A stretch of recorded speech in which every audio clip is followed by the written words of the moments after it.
हरे कृष्ण हरे कृष्ण। आप सभी का स्वागत है। ओम अज्ञानतिमिरान्धस्य ज्ञानञ्जनशलाकया चक्षुरुन्मिलितं येन तस्मै श्रीगुरुवे नमः। श्रीचैतन्यमनोभीष्टं स्थापितं येन भूतले स्वयं रूपः कदा मह्यं ददाति स्वपदान्तिकं।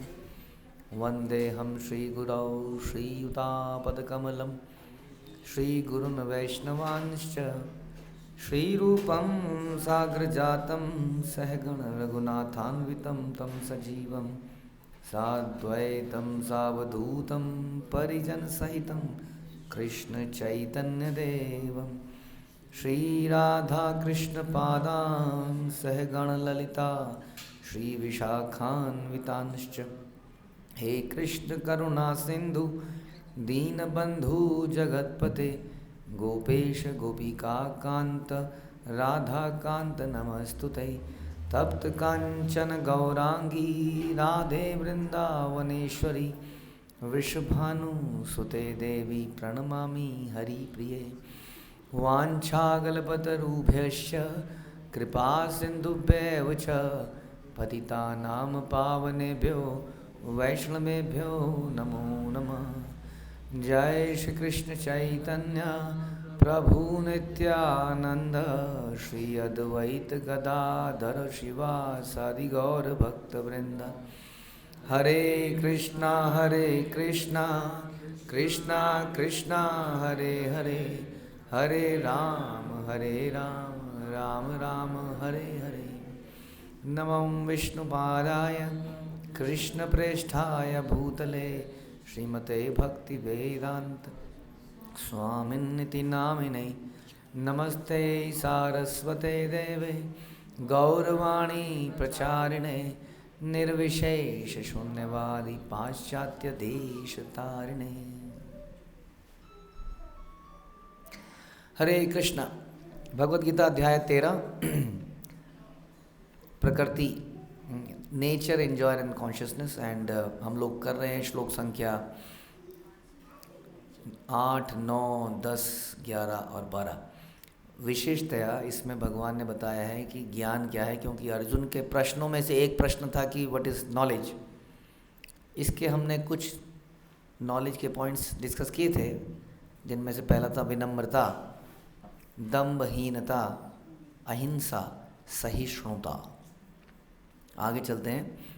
अब है अगला सरलता।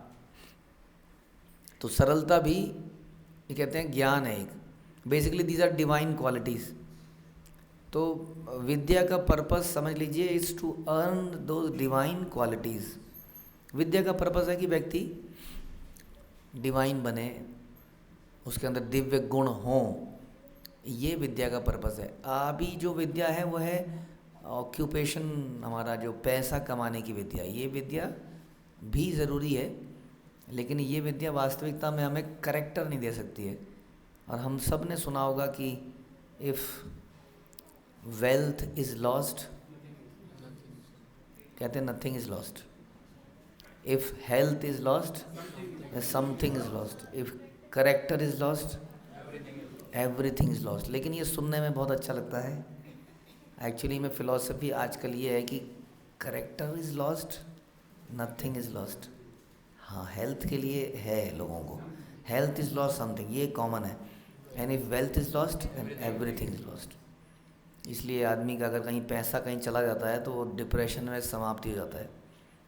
जहाँ तक करेक्टर का सवाल है, थोड़ा बहुत ऊंचा नीचा तो देखो जी करना पड़ता है। अब इतनी मेहनत से हमने पढ़ाई लिखाई करी है और कोई बड़ी पुलिस में, इनकम टैक्स में, सरकारी महकमे में अगर जॉब लगी है तो थोड़ा बहुत तो देखो जी खाना ही पड़ेगा। हाँ, एटीट्यूड चलता है इतना तो चाहे वो प्राइवेट जॉब में हो चाहे उसमें हो। So nothing is lost if character is lost. लेकिन अगर आप देखेंगे करेक्टर इज़ लॉस्ट, देन धर्म के 4 पिलर होते हैं, आपने यदि सुना हो तो, जिसके आधार पर श्रील प्रभुपाद ने 4 नियम बनाए। तो एक पिलर होता है दया का, जो कि हम कहते हैं मांसाहार से टूट जाता है। दूसरा पिलर है तपस्या। तो तपस्या का जो पिलर है, कोई इमारत पिलर पे खड़ी होती है ना, 4 पिलर पे, तो पहला था दया, दूसरा है तपस्या। तपस्या टूटती है जब हम क्या करते हैं, नशा करते हैं। नशे में आदमी तपस्या नहीं कर सकता है। तीसरा पिलर है सत्यता का, सच, सत्य बोलना, सत्यता। और ये पिलर टूटता है जब हम जुआ खेलते हैं, कोई भी ऐसी चीज़, speculation, speculative nature, it can be trading in the share market as well, horse racing, lottery, gambling, betting, जहाँ पे हाई रिस्क इन्वॉल्व है और हाई प्रॉफिट भी इन्वॉल्व है। वो high risk and high profit हमें झूठ बोलने पर मजबूर करता है, क्योंकि स्टेक बहुत ज़्यादा हाई होता है। इसलिए कैरेक्टर के साथ वहाँ खिलवाड़ कर देते हैं हम लोग, क्योंकि पूरी ज़िंदगी का सवाल है। हाँ, एक बैटिंग लगा रखी है आपने, उसमें करोड़ों रुपए लगा रखा है, तो बैटिंग के चक्कर में आपको मालूम है कितने मर्डर इत्यादि क्या क्या कॉन्स्पिरेसी होती हैं जब क्रिकेट का मैच होते हैं, जिससे इनोसेंट बच्चे हमारे देख रहे हैं एंड दे डोंट नो कि पीछे से क्या क्या चल रहा है उस मैच के। पूरी ज़िंदगियाँ लगी हुई हैं लोगों की, लोगों को मार दिया जा रहा है, क्या नहीं हो रहा है दुनिया के अंदर। और धर्म का चौथा पिलर है पवित्रता। और पवित्रता टूटता है जब हमारे संबंध नाजायज़ होते हैं, नाजायज़ संबंधों से पवित्रता समाप्त हो जाती है। तो यही नियम हमने बनाए श्रील प्रभुपाद ने। तो these are part of the divine qualities, ये हमें अर्जित करनी है, और उसकी डिटेल यहाँ पर ये लिखी हुई है, जिसमें से वन इज़ सरलता। अब सरलता बहुत विषय में, कपड़ों की सरलता, इंटरनल एंड एक्सटर्नल, हर चीज़ को आप ऐसे देख सकते हैं, इंटरनल एंड एक्सटर्नल। तो अगर हम एक्सटर्नल सरलता की बात करें, तो एक्सटर्नल सरलता में आ गया क्या क्या हो सकता है, आपके आइडिया कुछ, एनीथिंग, क्या क्या हो सकता है एक्सटर्नल में? तो सिंपल बाल कैसे होते हैं? तो सब लोग ऐसे आपके जैसे बाल कर लें, ऐसा जरूरी नहीं है। Don't make it stylish, too much style, जिसमें कि आपका सारा ध्यान, जैसे कि कोई भी आजकल बैठता है तो क्योंकि वो जेल वेल कुछ बहुत कुछ पैसा लगा के कुछ करा होता है, वो बार बार उसको देखना पड़ता है। पहले ज़माने में केवल औरतें देखा करती थी, आजकल आदमी भी निरंतर देखते रहते हैं, क्योंकि फेयर एंड हैंडसम भी है, आ ही चुका है, बालों का स्टाइल भी आ ही चुके हैं, तो उसको बार बार देखना पड़ता है, क्योंकि अब कहाँ कहाँ से कौन से कर्व निकले हुए हैं वो। तो ऐसा नहीं है कि बाल आपको हमारे जैसे करने हैं, बट एज पर योर। सो सरलता का मतलब होता है कि जो भी मेरा लेवल है, मैं ऐसा जीवन जीऊँ जिसके लिए मुझे अथक प्रयास ना करना पड़े। अब बाल बनाने में अगर 2 घंटे लगे जीवन में, तो and I leave it up to you. किसी के लिए सरलता कुछ भी हो सकती है, किसी के लिए हवाई जहाज में इकोनॉमी में बैठ के जाना सरलता है, क्योंकि वो बिजनेस क्लास में घूमा करता था, और किसी के लिए ट्रेन में सेकंड एसी में जाना भी लग्जरी हो सकती है, तो उसको फिर जनरल में जाना चाहिए। हाँ, यानी कि जो हमारी लाइफस्टाइल में नॉर्मली बिना किसी ज़्यादा प्रयास के हमें प्राप्त है, उसमें संतुष्ट रहना। हालांकि संतुष्टि एक अलग प्रकार का गुण भी है। तो सरलता में क्या हो जाता है कि जो हम नहीं हैं, हम वो बनने का प्रयास करते हैं। सही है। अगर हमारे पास पैसा नहीं है तो हम कुछ ऐसा दिखावा करने का प्रयास करते हैं कि हमारे पास पैसा है भाई, टेकिंग लोन। हाँ, तो वो सरलता नहीं रहती, क्योंकि वो आपके लाइफ को कॉम्प्लिकेट कर देती है। आज की डेट में बहुत खतरा हो चुका है, बता दें आपको। कोई बड़ी बात नहीं है जल्दी इकोनॉमी में एक बहुत बड़ा डिप्रेशन आ जाए, क्योंकि बड़े स्केल पर जॉब कट हो रही हैं और सब लोगों ने लोन ले रखे हैं अपनी कैपेसिटी के बियॉन्ड। जितनी सैलरी बढ़ती है आदमी उतना बड़ा लोन बढ़ा देता है, उतना बड़ा घर ले लेता है, उतनी बड़ी कार ले लेता है, और ये बड़ा रिस्क है, क्योंकि किसी भी दिन जॉब जा सकती है किसी की भी, आजकल ये माहौल है।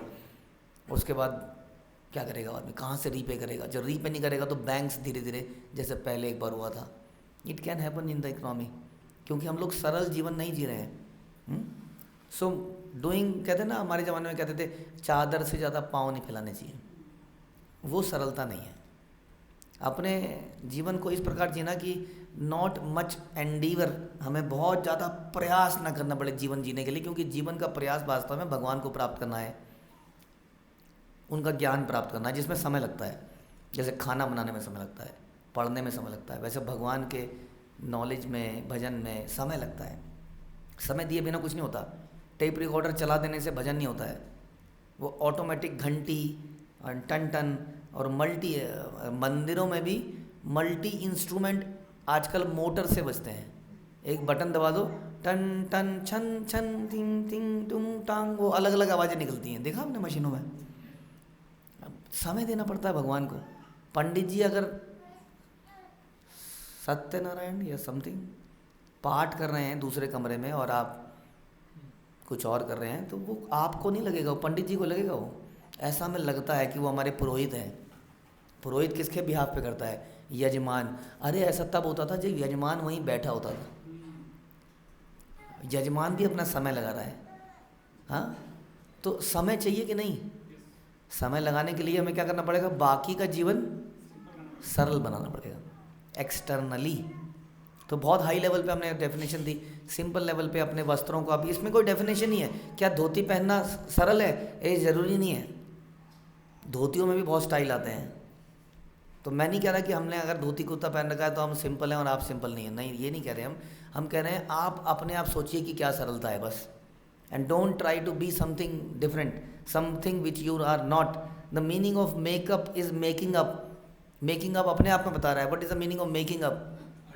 That you are not and you are making up, है कि नहीं? अब जब हमारे, अब मैं अक्सर अपनी माताओं को बोलता हूँ कई बार कि जब ये शादियों में जाती हैं तो और बुरी लगने लगती हैं, क्योंकि ऐसा मेकअप हो जाता है कि पहले तो पहचान ही नहीं आता आदमी, पति भी नहीं पहचान पाता कौन है,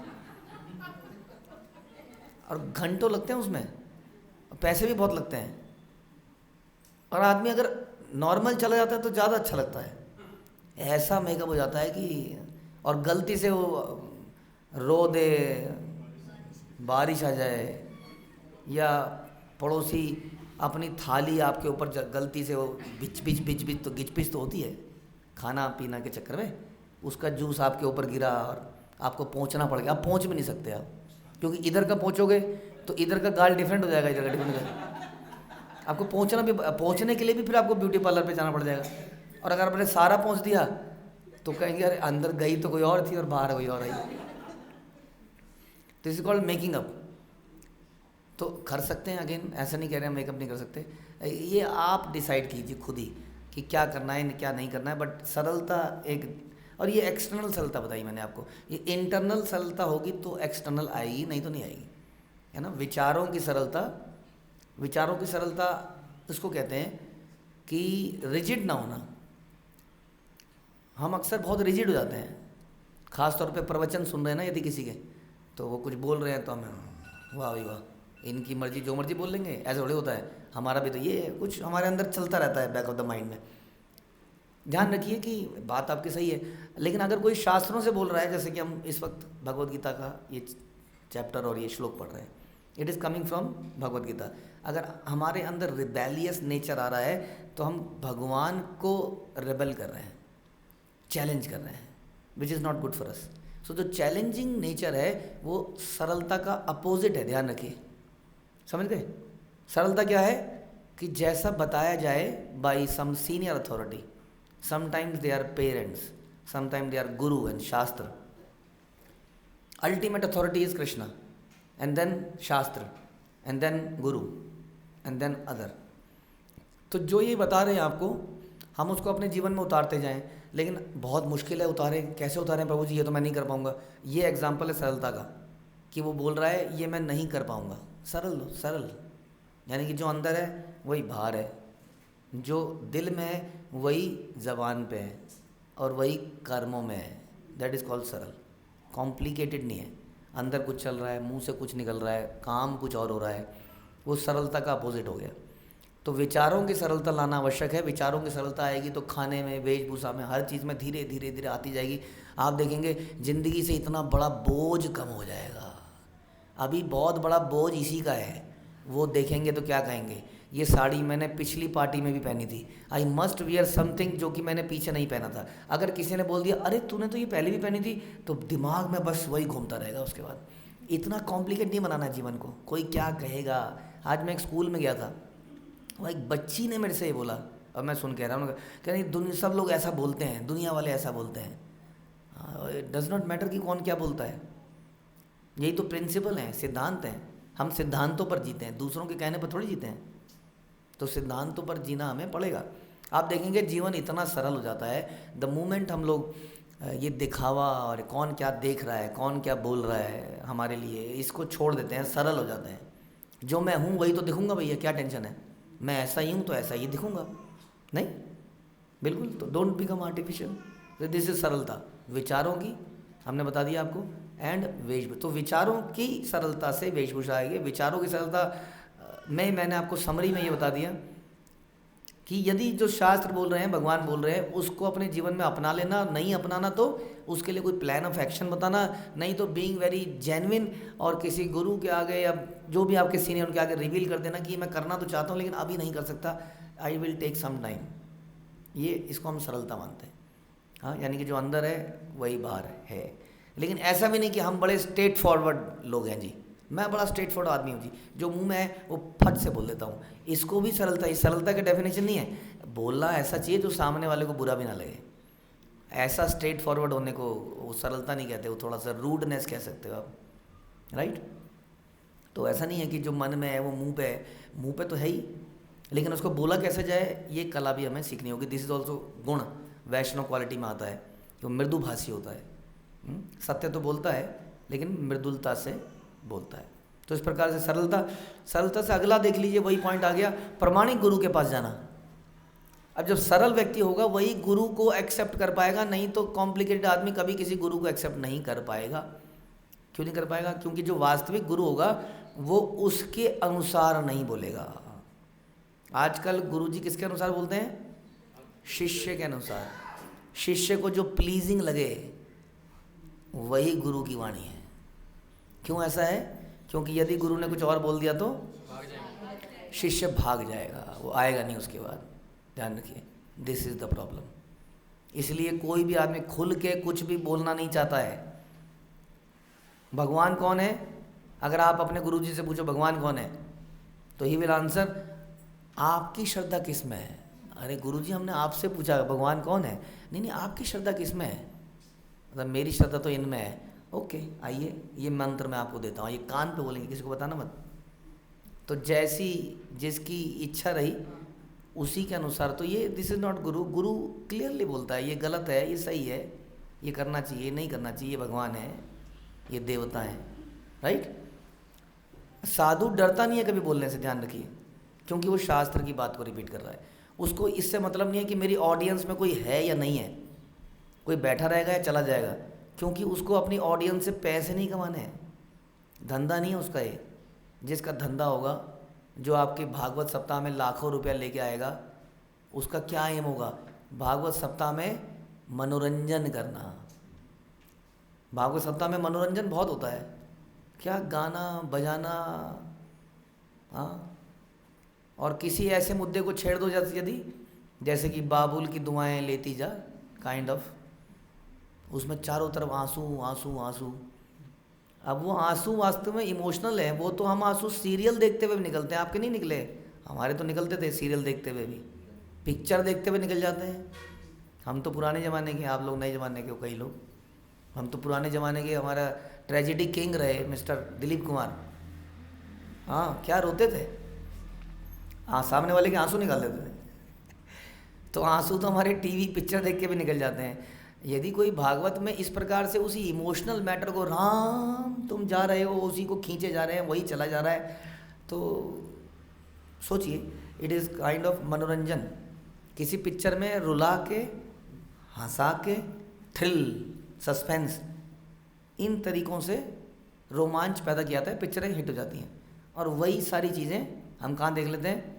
इन सप्ताहों में, क्योंकि उनका पर्पस है, अगर आप एंटरटेन्ड नहीं होगे तो अगली बार जो यहाँ ऑडियंस है, इन्हीं ऑडियंस में से कोई आपको अपने घर में भागवत सप्ताह के लिए बुलाने वाला है। यही तो मेरी ऑडियंस है, यही मेरा कस्टमर है, फ्यूचर कस्टमर।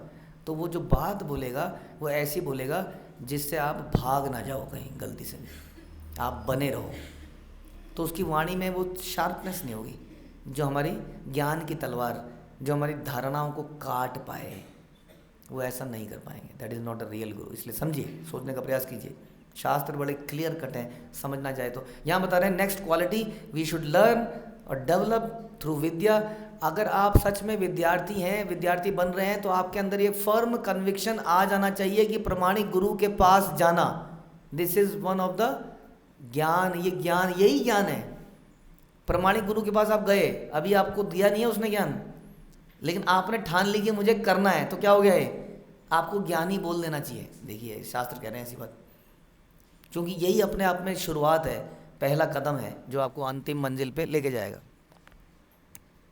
हरे कृष्ण। समझ में आया? ये सेल इसके चले गए। अगर मैं ऐसे ही बोलने का प्रयास करता हूँ तब तक, तो ये पहला कदम आपको अंतिम कदम पे लेके जाएगा। इसलिए शास्त्र कहते हैं प्रमाणिक गुरु के पास जाना, ये क्या है बताइए? ज्ञान है। और इसके विपरीत मुझे कोई गुरु की आवश्यकता नहीं है, क्योंकि मेरे पास किताबें हैं तो सही। किताबें हैं, किताबें तो हैं, भगवत गीता अवेलेबल है सबके पास, भागवतम है, भगवत गीता है। गुरु की क्या ज़रूरत है? अगर कोई डाउट होगा तो क्या करोगे? यूट्यूब भी है और हमारा AI भी है, तो गुरु की क्या ज़रूरत है बताइए? है? तो ये जो विचार है कि हमें गुरु की आवश्यकता नहीं है, ये क्या हुआ? ये अज्ञानता हुआ। अगले में चले, क्लियर है? प्रश्न उत्तर हम कर लेंगे बाद में। तो संक्षेप में ही बता रहे हैं, नॉलेज तो इसमें बहुत है। अगर शास्त्र में भगवान, अगर आप पढ़ेंगे भगवत गीता को, तो 4थे अध्याय के 34वें श्लोक में, if I am not wrong, भगवान बोलते हैं तद विधि पड़िपातेन परिप्रश्नेन सेवया उपदेशन्ति ते ज्ञानम ज्ञानिनस तत्वदर्शिना। भगवान कहते हैं you should go and surrender to a self realised soul. भगवान खुद ही बता रहे हैं कि मैंने ये ज्ञान सूर्य देव को दिया, और सूर्य देव ने ये ज्ञान मनु को दिया, मनु ने इक्ष्वाकु को दिया, और कालांतर में ये परंपरा भंग हो गई। सा कालीन महता योगे नस योगा नष्ट परंतपा, कि ये जो योग है ये बीच में श्रृंखला टूट गई। किसकी श्रृंखला टूट गई? गुरु परंपरा की। अब गुरु परंपरा की श्रृंखला टूटते ही ज्ञान समाप्त हो गया, ऐसा भगवान गीता में बता रहे हैं। इसलिए कहते हैं कि वन शुड गो देयर। तो ये विचार अपने आप में ज्ञानी का विचार है। नेक्स्ट है पवित्रता। अगेन इसमें भी वही हो गया, इंटरनल एंड एक्सटर्नल। एक्सटर्नल पवित्रता इजी है। एक्सटर्नल पवित्रता में क्या क्या हो सकता है? नहाना टू द मिनिमम। आप कहोगे ये कोई बात है बताने की? हाँ बात है बताने, क्योंकि कई लोगों से बोलो नहा लो, कहते हैं शेर भी कभी नहाता है क्या? तो कुत्ता भी नहीं नहाता है। आपके घर में अगर कुत्ता पाला है आपने, तो कुत्ता अगर पाला होगा तो आपको पता होगा, भागता है वो पानी से, चिढ़ता है पानी से, वो हेट उसको चिढ़ है पानी से। तो ये भी कह सकते हैं, फिर कुत्ता भी नहाता है? नहीं। ये सब लोग मल त्यागते हैं तो उसके बाद पोंछना पाँचना धोना होता है क्या कुत्ते वुत्ते में? तो हम ये थोड़ी हैं। लेकिन कल्चर देखिए कि बाथरूम में पानी नहीं है। बाथरूम नाम क्या है? बाथ रूम, उसमें पानी नहीं है, लेकिन पोंछ पाँच के आ जाओ। यही तो कल्चर है। अब आप कभी गलती से विदेश में चले जाओ तो मुसीबत हो जाती है। हाँ, वहाँ पर कागज है बस।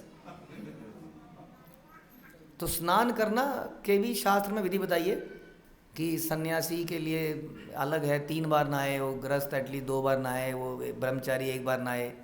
अलग अलग नियम है नहाने के। नहाने से क्या फ़ायदा होता है?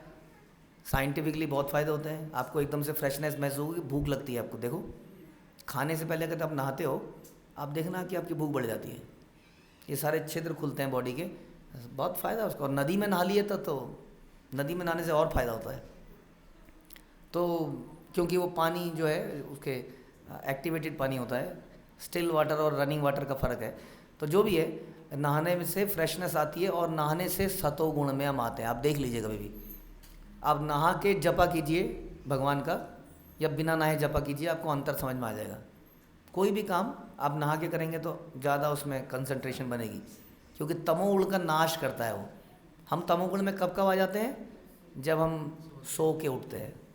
इसलिए सोने के उठने के बाद नहाना अच्छी बात है, हाँ, ये हमारे कल्चर में था ही, लेकिन अब ख़त्म होता जा रहा है।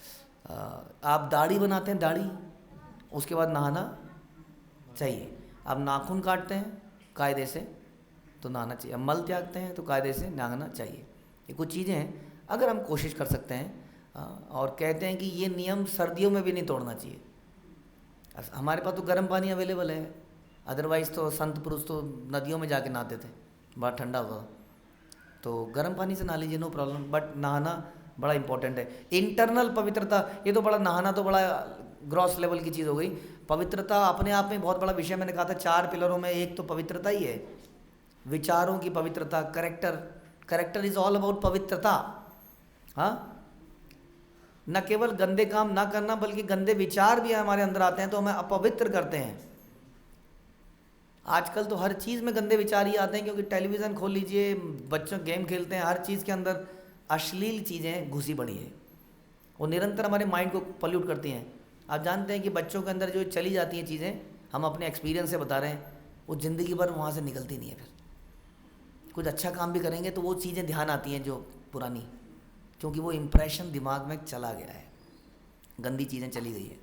हाँ, तो ध्यान रखिए, ये पवित्रता, विचारों की शुद्धता, पवित्रता, जिसमें कि हमने बताया था कि अवैध संबंध ना होना। हाँ, ये बड़ा इंपॉर्टेंट चीज़। One of the thing is that is life is not for enjoying the female and male relationship, क्योंकि ये तो जानवर भी करते हैं। हाँ, कॉकरोच को कॉकरोच नहीं अच्छी लगती है, हमें तो बुरा लगता है, लेकिन पता नहीं उसको क्या।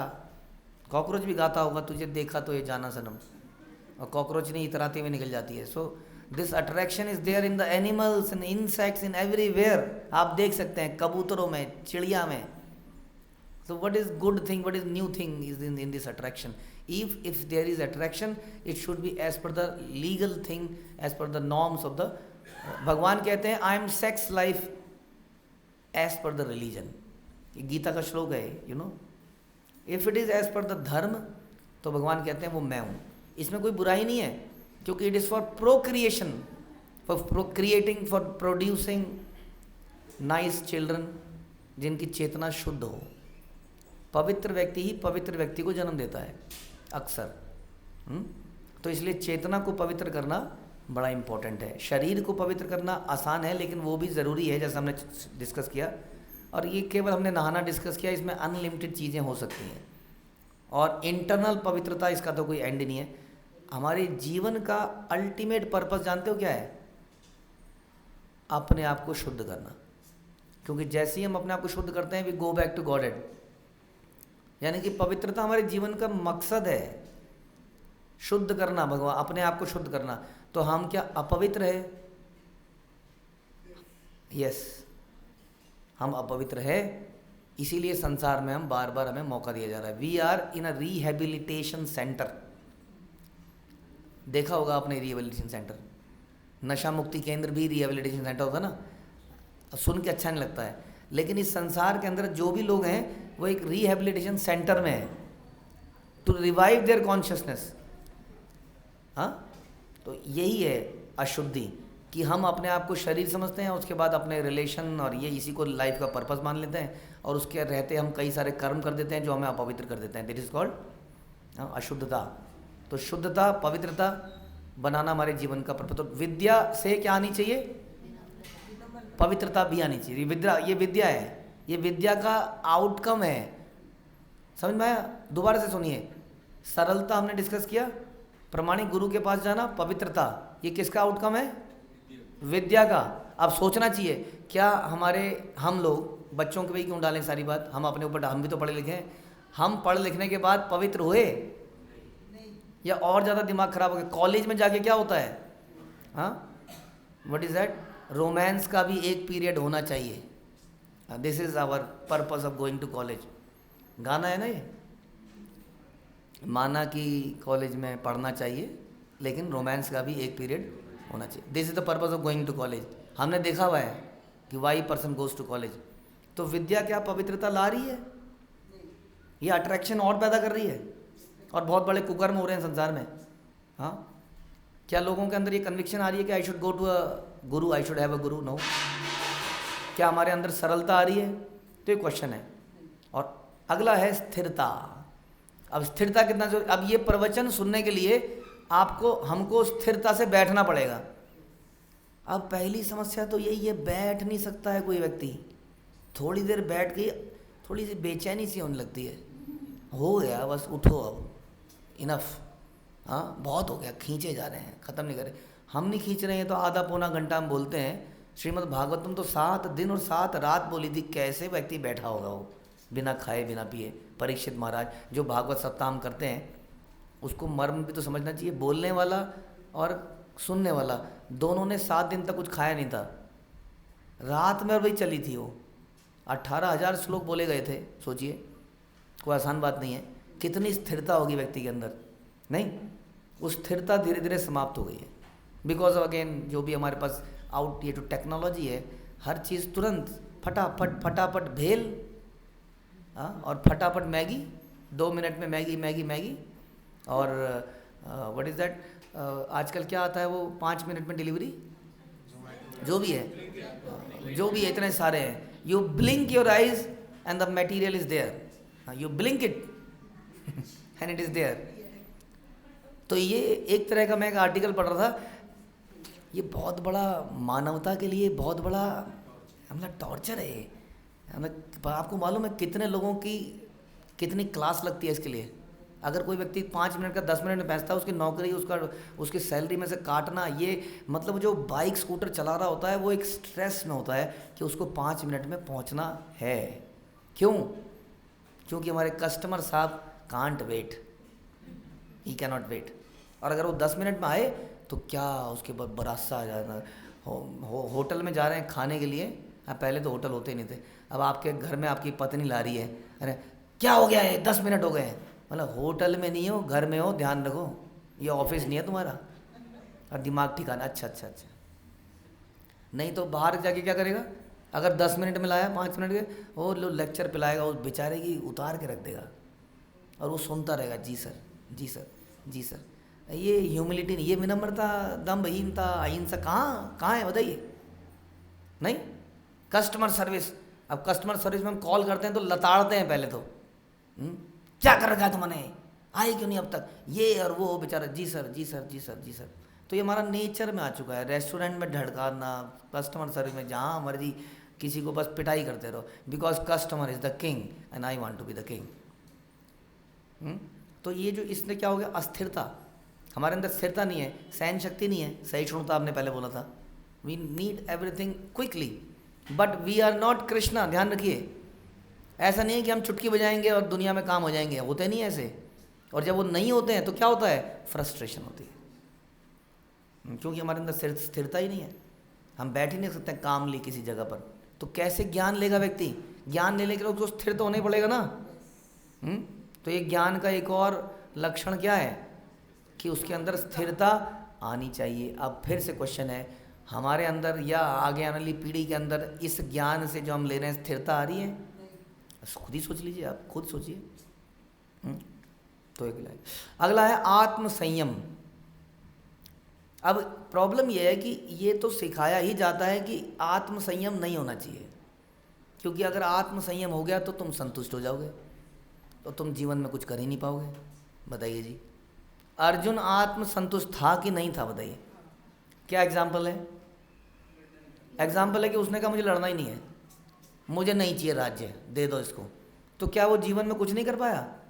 अरे आज तक आप उसकी कहानियाँ सुन रहे हो, बोल रहे हो। ये अर्जुन और कृष्ण का संवाद है। He was totally satisfied person, he was a great successful warrior, नहीं था क्या?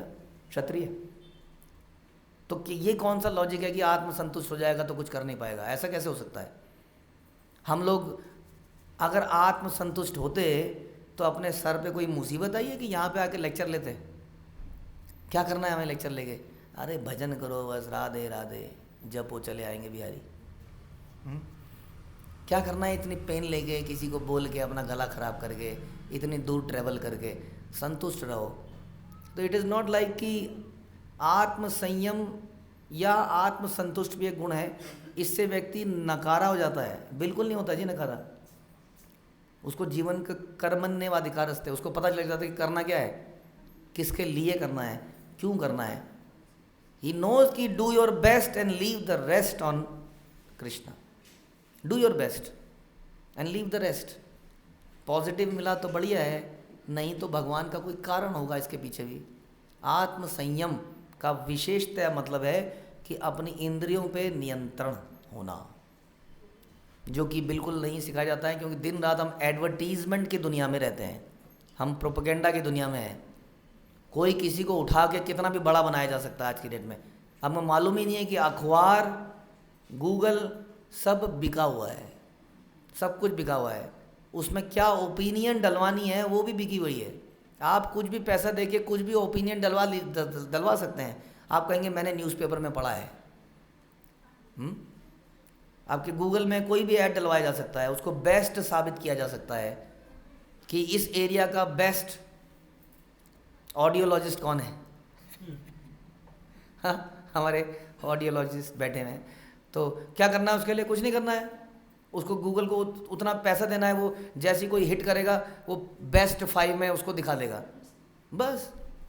हाँ, ये प्रोपेगेंडा से बेवकूफ़ बनाया जा रहा है निरंतर, कंटिन्यूसली, और हम बेवकूफ़ बन रहे हैं। ये दिल मांगे मोर, ये दिल मांगे मोर। शास्त्र कह रहे हैं यू बिकम आत्म संयम, और हम क्या सिखा रहे हैं? ये दिल मांगे मोर। दिन रात कोई मैच आता है, हम तो जब देखते थे हर 2 मिनट में ये दिल मांगे मोर, ये दिल मांगे मोर, उसका मन कर ही जाता है, वो ऑर्डर करता है फटाफट। कहाँ आत्मसंयम है बताइए?